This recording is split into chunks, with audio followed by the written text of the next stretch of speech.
Welcome back. Another 15 minutes of fame. My name is Goldie, and today I am joined by Miss Kari White. Kari will tell us all about who she is, what she does for a living, why she joined us here on the show today, and what her life is doing in the world stasis of now about a 2-week holdout into our homes. As a matter of fact, I had the pleasure of working with Kari on March 13th of 2020, and I remember this day now so clearly. It'll be kind of a JFK day for me, as it was for our parents, because it was the last day of what we knew as running around the outside, having a good old time. So Miss Kari White, who are you? What do you do for a living? And how is this world affecting you and your business right now? Hi, Goldie. Thanks for having me. I am a producer. And so, as you mentioned, I worked with you on March 13th. And that was for Keystone, where we were producing some of their advertising content for the year. And so we actually wrapped up that shoot on March 14th, which was also the day that Vail Resorts gave notice that they were going to be shutting down the resorts for the time being, which we thought at the time was only going to be maybe a week or two, and then turned into for the rest of the season. So you got our second to last ski day. And one of the best days ever. It was an awesome day. It was a great day. And then we actually skied that next day for a cat skiing shoot. And that was, it was also an epic day and the last day of the season. So that I got really lucky with that. But I produce video and commercials and videos and still shoots, everything like that. So anything that I work a lot with Vail Resorts. I work a lot with outdoor companies, and I do all the pre-production to get us ready to actually film the commercial and make sure everything runs smoothly while we're doing it. Yeah, I mean, if anyone has ever been in film or photo or any of this type of medium when coming to recording and then doing post, people of your job title are so necessary, because it's like without you, it's like a laundry basket falling down the stairs. Just things are flying out over there's the chaos is too much, and you are the human being who brings it together, who sends out the text message, who gets the emails, who makes sure we have snacks, who runs this town. And I love people like you. I think it's awesome what you do. I think it's not an easy job, because it's like wrangling band members. Like, come on, guys. Yes. We're all going to go play music now. Yeah, you're the ones with the instruments. Come on. Yeah. Ay. I always call it like herding cats, Yeah. I'm make sure that everyone's fed. I'm kind of the keeper of the snacks and the set mom. And it's like I'm herding cats a lot of times, but it's an awesome job. I love it. It's an incredible job to be great at as well. And I really enjoyed the day we worked. So now here we are in a time where we had the opportunity to work together. March 13th, we were doing a shoot for Keystone. We're having a great old time, blah, blah, blah. And whew, here goes the rug. Yep. Okay. So we all know what it's like now. We're 2 weeks into this coronavirus attribution to our nation and the way we are living. How is this treating you and your company right now? How has this changed things? I mean, it's come to an absolute standstill. So we had probably 8 more shoots scheduled with Vail Resorts, starting up starting up that next week after we had finished the Keystone shoots. And then I had another shoot for a bank, and I have another one for Subaru, and they've all just come to a stop at this point, because we can't get people together. We don't know when it's going to be safe to do that. So at this point, I think all the Vail resorts are closed. So we're not rescheduling any of those, and we'll see what happens next year. And hopefully a couple of these, one was scheduled for Seattle in June for another job. And that one it's just indefinitely on hold. I mean, we're not really sure if we'll even be able to do it in Seattle or where we'll be able to do it. So unfortunately, it's really stopped. Now, I do have another company, an HR consulting company, and they are, one of my main clients is Roche, and they're doing a lot with this vaccine. So we're working, a lot with them, helping them staff up their workforce, and with Roche and Genentech, which is fully owned by Roche as well. So that has been keeping me busy, and the hiring has to go on there. It's just changed we do initial phone interviews for them, and so that stayed the same. And then they will be doing all second round and third round interviews via Zoom or some other platform like that. So they have to continue hiring, and they are an essential business due to, their industry that they're in with pharmaceuticals and biotech. So Is that's this taken work a lot of time. is this work of that on that line, is this taking up more time now, or is it like stat quo, you're just still doing what you did before?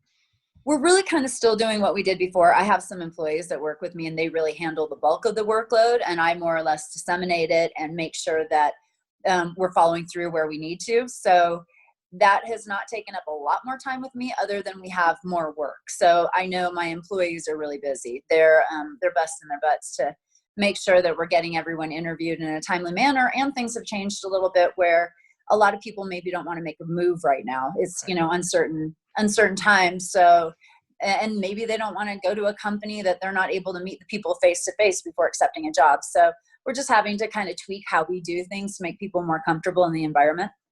Well, it seems as though you've diversified yourself in a way that without knowing, you have one job that just took a complete crap, and Yep. another one that's like, dude, just come on. I don't care I don't care how you get to work, just get there. If it's in your living room and you're wearing your pajamas, I don't care. We got work to do. So in a way, you've become, I don't know if the word would be lucky, but just sort of like very lucky. Right. Yeah, I guess to be able to have that type of work, because I've done a lot of interviews, of course, where the answer is, well, I don't know what to do now.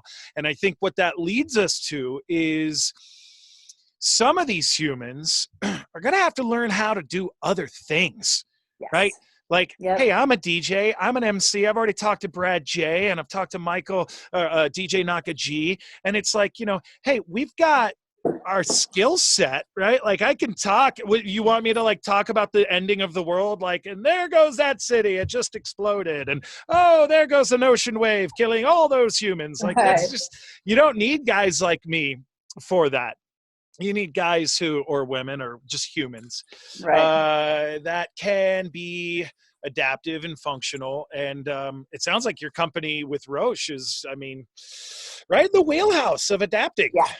Yeah, I got really lucky with that, quite honestly, because I've been with, I've had that company for about 19 years now. And that really ages me. And then I got into production probably about 10 years ago. So I was able to start spending more time doing what I wanted to do, which was the production side of things. Meanwhile, having other people really do the bulk of the work on the HR consulting side. And it's benefited me hugely during this uncertain time, as to, know that I still have money coming in. Right. Otherwise I'd be a lot more panicking a lot more. Yeah. Oh, and I understand. Because, I don't get a chance to really make money right now. Strangely, I have a lot of like extra DJ gear and pro audio equipment that I'll just toss on like Facebook Marketplace. And often, I get 3 or 4 hits a day. People are like, yeah, I'll buy that. And I'm like, cool, just come over to the garage and we'll hook you up, we'll get you dialed. That was like a little bit of cheese in the bank for me, to be able to just be like, cool, I'm going to go get a burger. Right. There's no burgers right now. Yeah. So I have adapted in a way of like, this is my way of reaching out, right? Because as an MC, a DJ, an announcer, a host, this is my best way.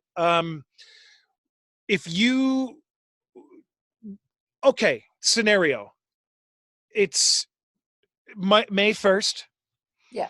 And half your production gigs are like, forget about it. You're done, and you're like, okay. Do you make the transfer to your Roche company and just say, this is what we're doing? Is this like a reality? Do you think about these things? No, I have definitely thought about that.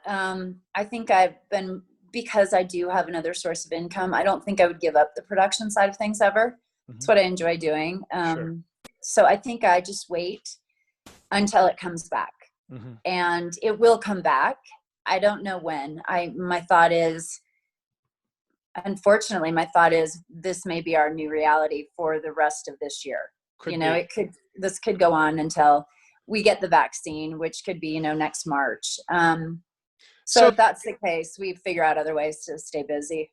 And so because you're good at being the production mom, as we so like leisurely say it, what do you do in a time to keep your client? Right? You've got, like you said, you've got Vail Resorts, you've got some really high level or high output clients that I'm assuming you'd love to keep. So Yes. how do you keep them? Yeah, that's a great question. And that's not something I have necessarily put a lot of thought into yet, because we're still relatively new and I'm trying to figure out my new norm day to day. But I think that one thing I have been doing, and this isn't so much with clients, I've been doing this in my personal life, is writing down 3 people a day that I'm thinking about. And I reach out to them and just do like a wellness check. Like, Mhm. hey, what's going on? How you feeling? I know there's a lot of people right now that are maybe, because we were quarantined. I'm assuming you were as well. Right after the Vail shoot, they put out the notice for Summit County. Boom. So yeah, so Sitting here the whole time. yep. So I've been quarantined for a week longer than most people, if not even 2 weeks longer than most people. And so I think that my mindset, I'm starting to come around with accepting that this is the new reality. Whereas I think a week ago or 2 weeks ago, I had some panic moments. And so I know that a lot of people are probably in that stage right now, in that depression. And so I'm just kind of reaching out to people and trying to figure out, where I can be helpful.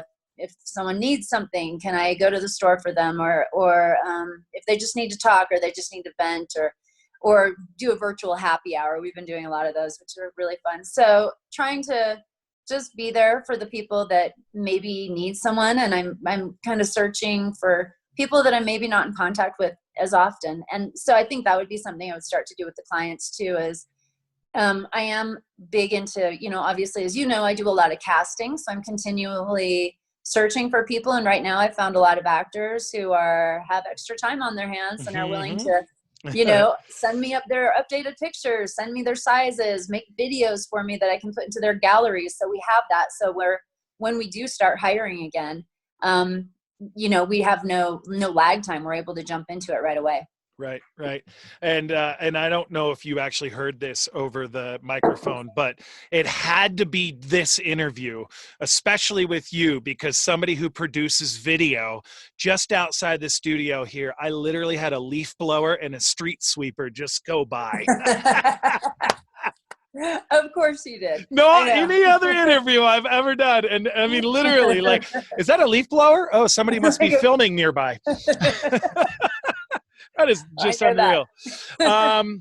We've got a couple minutes left, and so I really appreciate your perspective on how to reach out and how people who listen to this can take a page out of your book, knowing that now is that time to break it down to the simplicity of the job. Why do you have a client? They have you because you're good at what you do. I go back to that old movie that Robin Williams was in. He was being a doctor and he was trying to tell another doctor, he's like, yeah, you're a doctor but you suck at it. Like, so there's a version of being a good producer and then somebody who's just like going through the motions. Now's that time to break those going through the motions and really discover the power of writing a letter to somebody and saying, hey, just thinking about you, here's some confetti you get to sweep up later, have fun. Right. Yeah. So it's really an important time to be a part of that right now. Kari, if one wanted to reach out to you and say, hey, I want to create video content, I want to create print media content, I want to create something that uplifts my acting, modeling, professional, creative career, how do we find you? Let me let the street sweeper go do his thing. Right? You got to be kidding me. Get out of here. That is unreal. How do we find you? Is there a website? Where are you based out of? All the things. Tell us more about you so that we can reach out to you. Great. So you can go to runwestproductions.com. And that is my website that shows some of the still print or still images and video. And there's a contact place there to put in your contact information, and or you can email me at Kari@runwestproductions.com. And if there's talent out there that are looking for modeling jobs or commercials, things like that, feel free to send me your couple pictures that clearly show your face. Let me know what outdoor activities you excel at, your height, and your date of birth and your phone number, and I can add you to my gallery. And we do a lot of direct bookings versus, you know, having like casting calls. So I'll respond back and can get you added in there as well. Well, I can tell you she's telling the truth, because that's how we met. Yep. Is the same exact way. So Yes, I think you were that's my awesome. model. I can't believe that. I mean, look at this thing. People are like, You were awesome. you should just do audio podcasts. No, you were awesome. We had such a fun day. So, and it was, yeah. It was like the best. Honestly, I've already said it once before. I'm like, I have the top 10 days of skiing in my life, and that day definitely goes in there. It is awesome. It's not like we did the most gnarly terrain or anything like that. It was about our surroundings. It was what that day meant. So thanks for having me, and I will do that all over again. Well, thank you for having me as well. So I hope that we get to do that again soon. You got it. That's Kari White from RunWest Productions. I am Goldie. This has been the 15 Minutes of Fame, and we are out. Cheers. Thanks.